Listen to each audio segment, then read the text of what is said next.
there is some sort of, I cannot make a definitive statement, there is some sort of a neurological problem in the human body. And the human thinking is born out of that neurological defect in the human species. So anything that is born out of thought is destructive. Thought is a protective mechanism. It draws frontiers around it, and it wants to protect itself. So that is why we draw lines on this planet, and we extend them as far as we can possibly do. But how are these things going to disappear? They are not going to disappear because those who have entrenched themselves, those who have had the monopoly of all the world's resources so far and so long, if they are threatened to be dislodged, what they would do is anybody's guess. All the weapons, destructive weapons we have today, is only to protect them. But I'm sure that the day has come for people to realize that all the weapons that we have built so far are redundant and they cannot be used to destroy themselves. We have arrived at a point where you cannot destroy your adversary without destroying yourself. So it is that kind of a terror, not love that we preach, not love brotherhood that we preach for centuries, that will help us to live together. You see, it has to percolate to the level of, I don't want to use the word consciousness, human consciousness, because to me, there is no such thing as consciousness at all. For purposes of communication, let me use that. Until it percolates to the level of the human consciousness, that he cannot destroy his neighbor without destroying himself. I don't think we have come to that point. You see, whenever and wherever there is an edge over the adversary or your neighbor, we will still continue to exercise, you see, what we have been able to hold on together for centuries, you see. So, how are we going to solve the problem?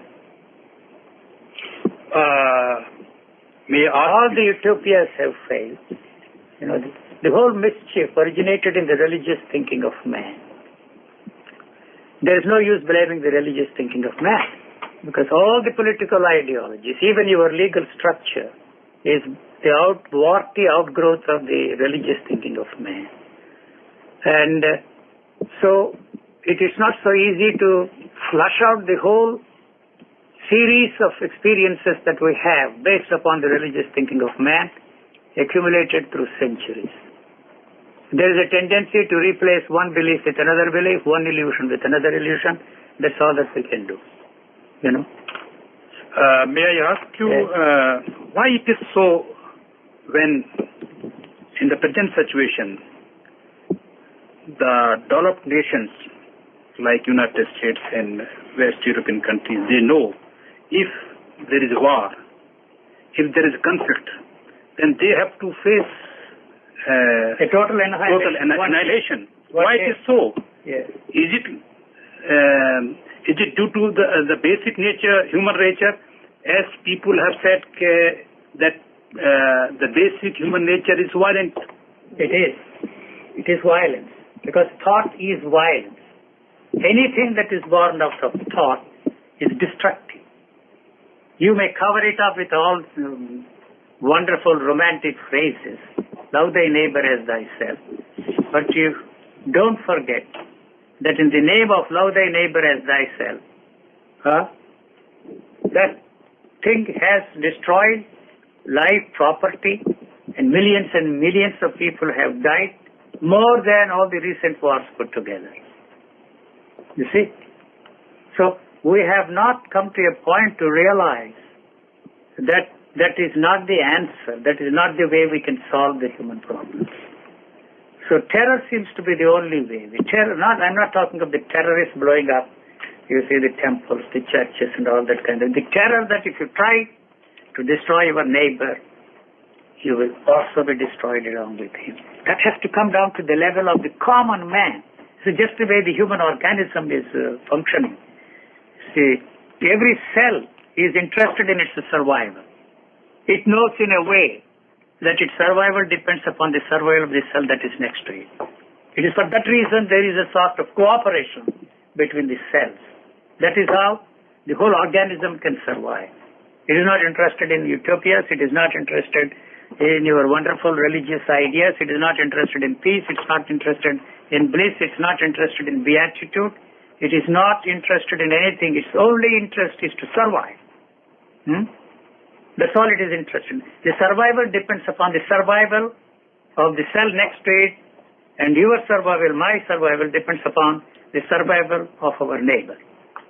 Can I understand what you spoke, that only course for humanity to survive, a human race to survive, is to develop the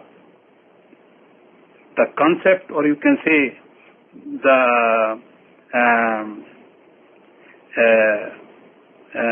or we should have a nature of love? No, not at all. Not at all.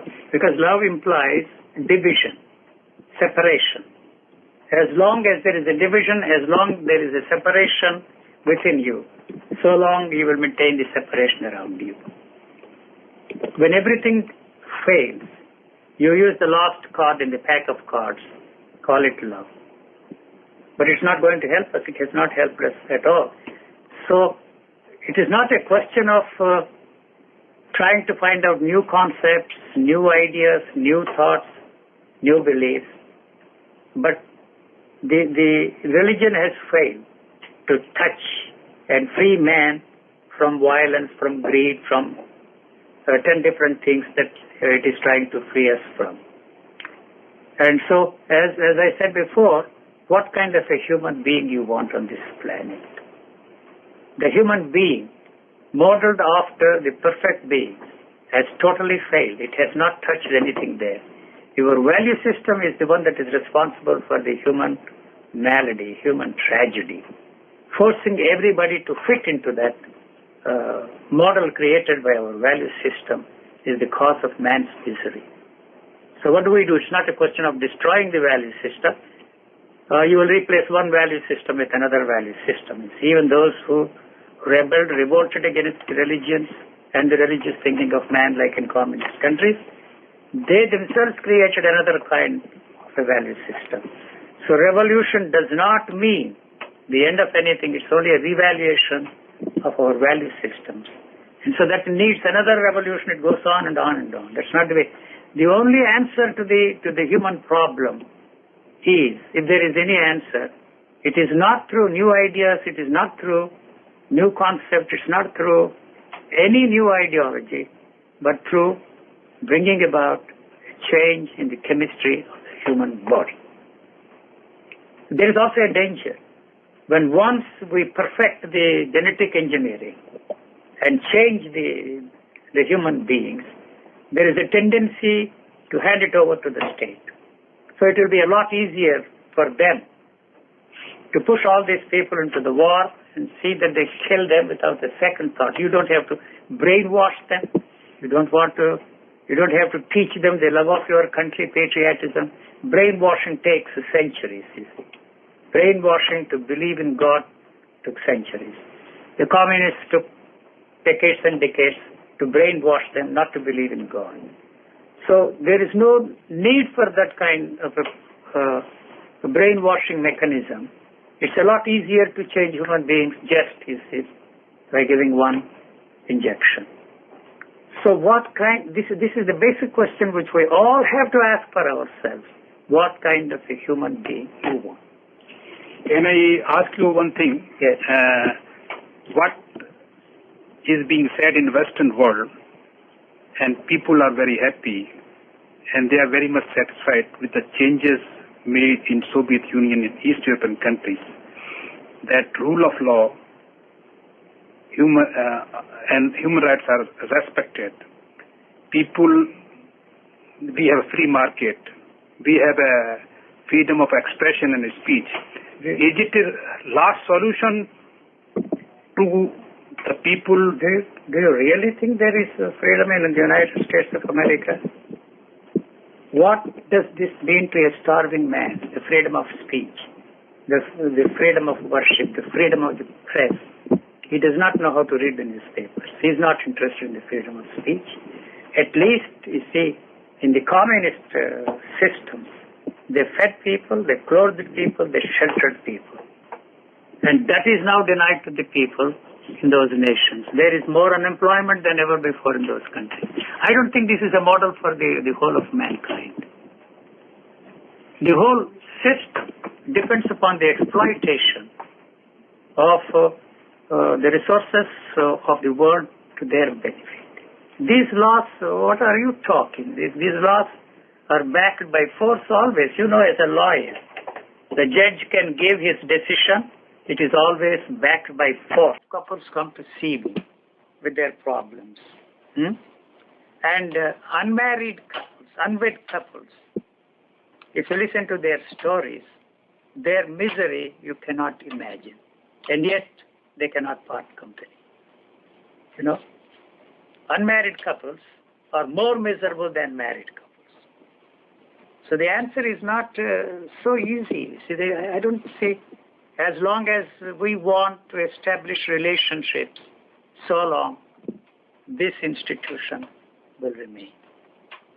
Maybe it will be modified, changed to suit the changing conditions. You know, one leader of the feminist movement, I'm a very crude, brutal man, came to see me.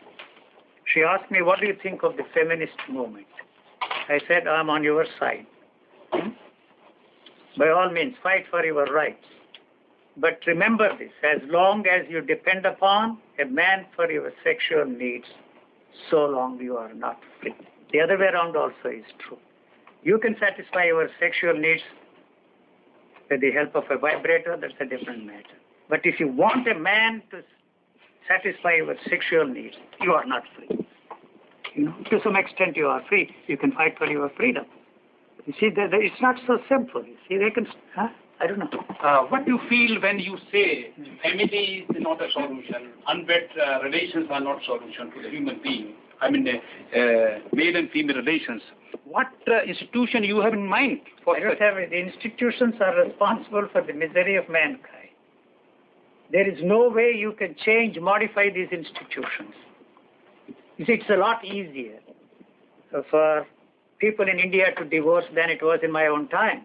There was no question of me divorcing my wife at that time or my wife divorcing me. You know?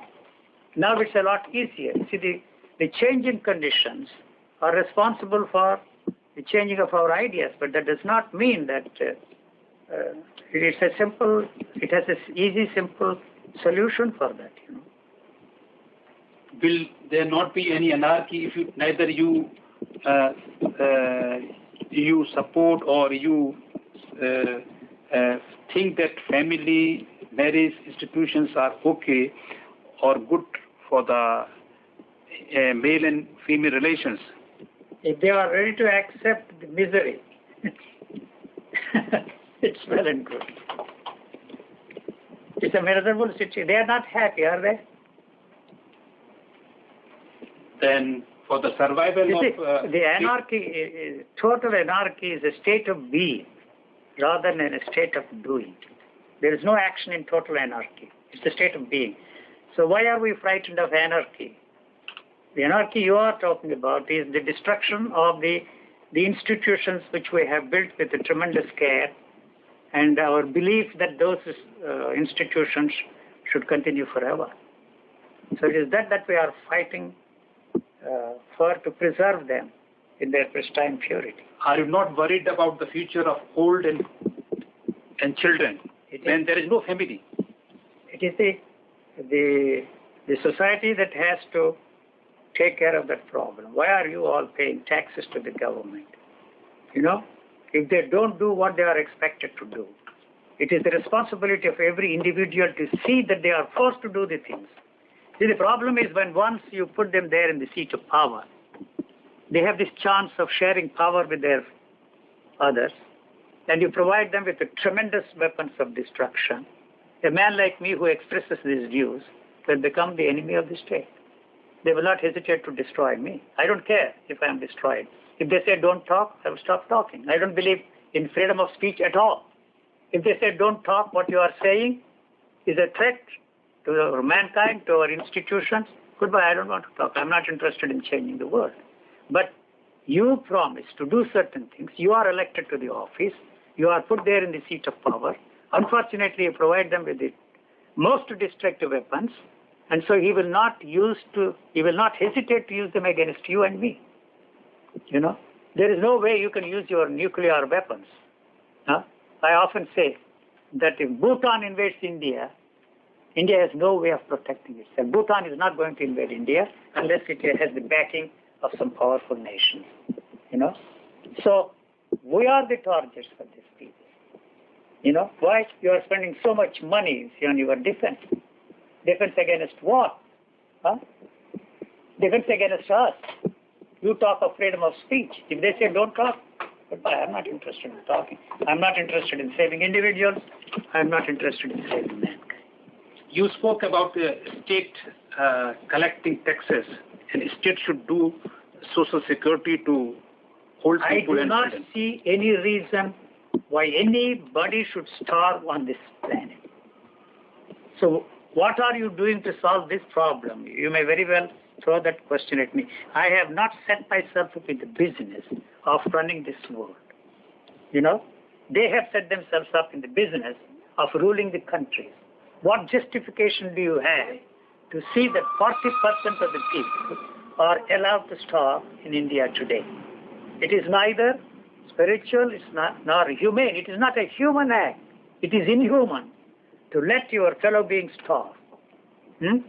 When we have invented, the religion has invented a wonderful thing called charity. It is the most vicious and vulgar thing that we have done by creating the institution of charity. Not only that, you don't stop there and you give a Nobel Prize to somebody because of the charitable work that particular individual is doing. That's the most vicious and vulgar thing that religious man has come up with. He has a right. Nature has provided us with bounty. So we are individually responsible for that.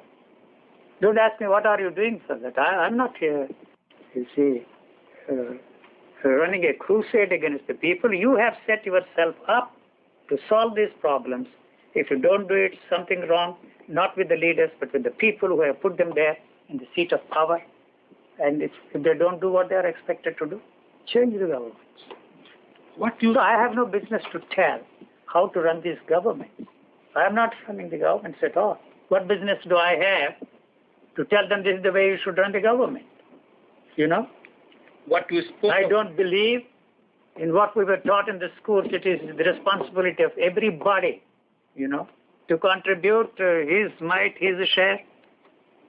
Other series of words you can use to see that the world remains exactly the way it has been forever. Nobody wants any change.